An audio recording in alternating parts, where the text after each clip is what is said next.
છે, જેના આધારે અમારા પૂરતા પુરાવા અને એવિડન્સ ભેગા કરી અને ગઈકાલે હીરા જોટવા કે જે આ બધા પૈસા એમના અકાઉન્ટમાં, એના પરિવારના અકાઉન્ટમાં જે ટ્રાન્સફર થયા છે, એમને અમે ગીર સોમનાથથી પૂછપરછ માટે લઈ આવ્યા અને ગઈકાલ રાતે ભરૂચ પોલીસે એમને એરેસ્ટ કર્યા.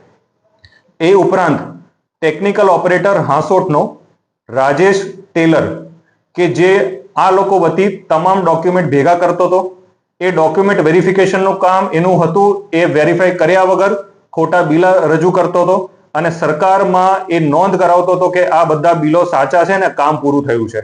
એ ખોટા માણસોએ આ બધું એવિડન્સ ભેગા કર્યા એટલે રાજેશ ટેલરને પણ અટકાયત કરી છે. ઉપરાંત જ્યારે હીરા જોટવાની અન્ય એજન્સીઓના બેંક ડિટેલ, કોલ ડિટેલ્સ અમે જોઈ તો એ પણ ખબર પડી કે હીરા જોટવાનો પુત્ર દિગ્વિજય જોટવા પણ આ સરકારી નાણાંની ઉચાપત કરી છે અને અત્યારે અમે થોડા સમય પહેલા એને ગીર સોમનાથથી અટકાયત કરી છે. અત્યાર સુધીમાં આ કેસમાં 3 લોકોની અટકાયત કરી છે: હીરા જોટવા, દિગ્વિજય જોટવા અને રાજેશ ટેલર. આગામી સમયમાં આ લોકોએ કઈ રીતે આ નાણાં એકત્ર કર્યા, કઈ રીતે આ લોકોએ મટીરિયલ સપ્લાય કર્યા વગર કામ પૂરા કર્યા અને કઈ રીતે આ લોકોએ આખું કૌભાંડ બહાર કર્યું છે, એ આખી કોન્સ્પિરસી આગામી સમયમાં અમે બહાર પાડશું.